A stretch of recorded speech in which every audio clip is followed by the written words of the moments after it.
Hi friends, Kalaripayattu battle of martial ആർട്സിൻ്റെ പുതിയൊരു എപ്പിസോഡിലേക്ക് എല്ലാവർക്കും സ്വാഗതം.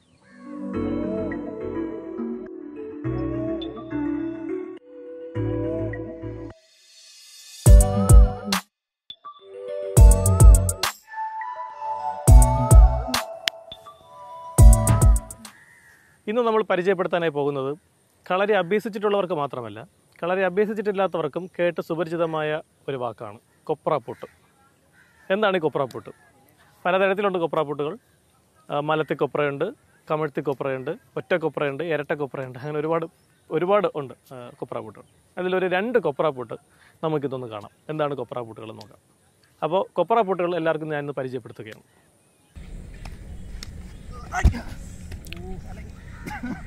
അപ്പോൾ നമ്മൾ ആ കൊപ്രാപ്പൂട്ടിൻ്റെ ഒന്നാമത്തെ ഭാഗം കാണിച്ചത്. അതായത് കൊപ്രാപ്പൂട്ട് പല രീതിയിലുണ്ടെങ്കിലും പല പേരുകളാണ്. ഒറ്റക്കൊപ്ര, ഇരട്ടക്കൊപ്ര, പിന്നെ മലത്തിക്കൊപ്ര, അങ്ങനെയൊക്കെ ഉണ്ട്. അപ്പോൾ നമുക്ക് ആദ്യം മലത്തിക്കൊപ്ര കാണാം. മലത്തിക്കൊപ്രയാണ് സാധാരണ എല്ലാവർക്കും അറിയാവുന്നുള്ളത്. ഒറ്റക്കൊപ്ര, ഇരട്ടക്കൊപ്ര ഇതിനിടയ്ക്ക് ഞാൻ കാണിച്ചു തരാം. അതിൽ വലിയ പാടൊന്നുമില്ല. ഒന്ന് അടിക്കോ? കൊള്ളട്ടെ. കൊള്ളിച്ചടിച്ചു. ഇത് കൊള്ളുന്നടിയാണ്. അപ്പോൾ ഇതൊരടി, ഇങ്ങനെ വരുന്നൊരടി. ഒന്നുകൂടെ ഈ അടി തട്ടി നമ്മൾ ഈ അടി പിടിച്ച് മടക്കി ഇതിനകത്ത് കയറ്റി ഇങ്ങനെ എടുക്കുന്നതാണ്.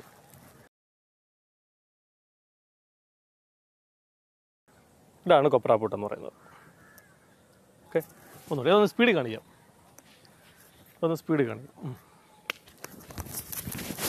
കൊപ്രാപ്പൂട്ട്, ഇതാണ് കൊപ്രാപ്പൂട്ട്. കണ്ടോ? ഇതെവിടെയാണിത്? ഇതിപ്പോൾ ഇരട്ടക്കൊപ്രയാണ്. ഇതിലെവിടെയാണ് ഇത് ഒറ്റക്കൊപ്രയാവുന്നത് ഒന്നും കൂടെ കാണിച്ചു തരാം. അടിയോ? ഇത് തട്ടി ഇത്രയാകുമ്പോൾ ഇത് ഒറ്റക്കൊപ്രയാണ്. ഇതിപ്പോൾ ഇത് ഒറ്റക്കൊപ്രയാണ്. ഇനി ഇത് ഇരട്ടക്കൊപ്രയാവുന്നത് ഈ കൈ ചുറ്റിക്കറങ്ങി വന്ന് എടുക്കുമ്പോഴത്തേക്കാണ് ഇത് ഇരട്ടക്കൊപ്രയാവുന്നത്. ഇതാണ് ഇരട്ടക്കൊപ്ര. ഒരുപാട് വിമർശനങ്ങൾക്ക് അതീതമായിട്ടുള്ളൊരു പൂട്ടാണ് ഈ കൊപ്രാപ്പൂട്ട് എന്ന് പറയുന്നത്. ഒരുപാട് പേര് നഖശിതാന്തം വിമർശിച്ചിട്ടുള്ളൊരു ലോക്കാണ്. വളരെ നിസ്സാരമാണ്. ഇത് ചെയ്തു കഴിഞ്ഞാൽ എതിരാളിക്ക് എന്തുവേണമെങ്കിലും ചെയ്യാം, എതിരാളിയുടെ മറ്റേ കൈ ഫ്രീ ആണ്, ഇങ്ങനെ പൂട്ടാനായിട്ട് അയാളെ നിന്ന് തരുമോ, അങ്ങനെ ഒരുപാട് ചോദ്യങ്ങളൊക്കെ ഇതിലുണ്ട്.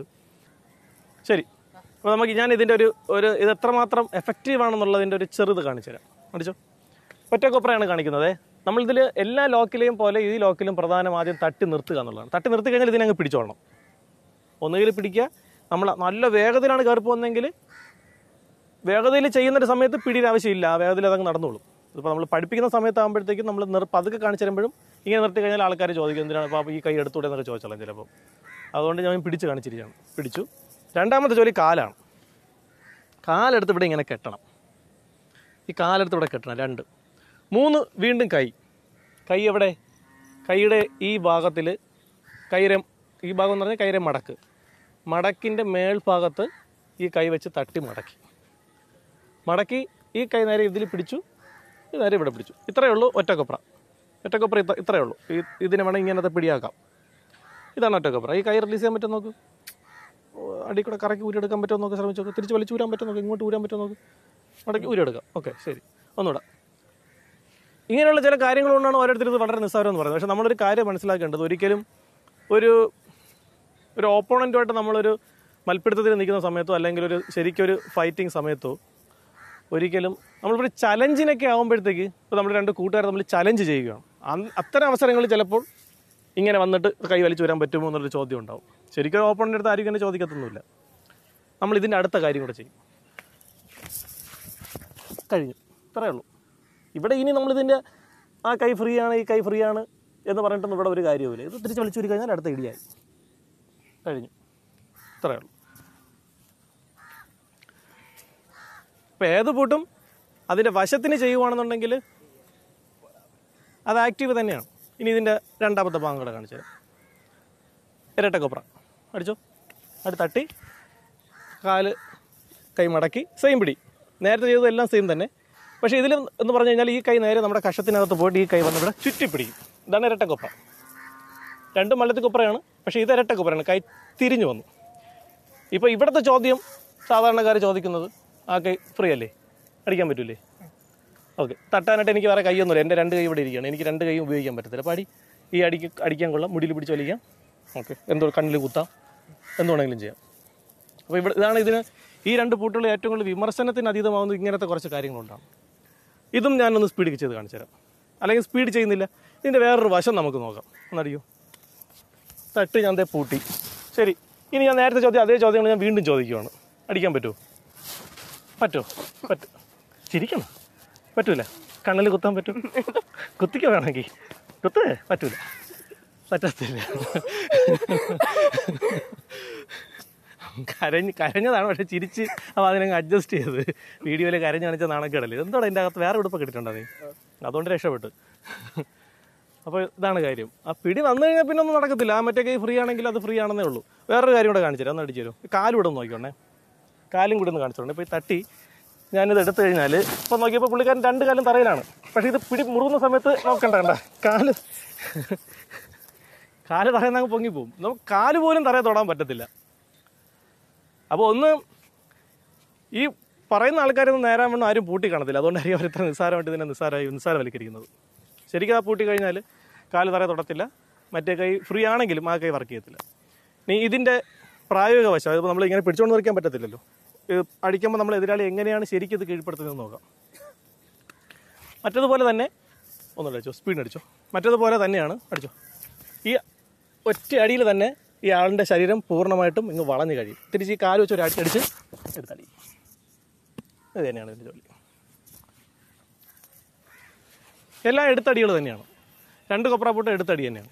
കമഴ്ത്തി കൊപ്രയിൽ എടുത്തടി ഉണ്ട്, പക്ഷേ അത് അതിൻ്റെ വേറൊരു വശമുണ്ട്. അത് ഞാൻ പറഞ്ഞുതരാം. ഒന്നുകൂടി അപ്പോൾ ഈ 2 പൂട്ടും ഒന്നുകൂടി കാണിച്ചു തരാം. ഒറ്റ കൊപ്ര വളരെ വേഗത്തിൽ ചെയ്യാൻ പറ്റുന്നതാണ്. ആ എത്ര വേഗത്തിൽ വരുന്നൊരു അടിയും അരയ്ക്ക് മേലോട്ടുള്ള ഏതടിയും പെട്ടെന്ന് എടുക്കാൻ പറ്റും.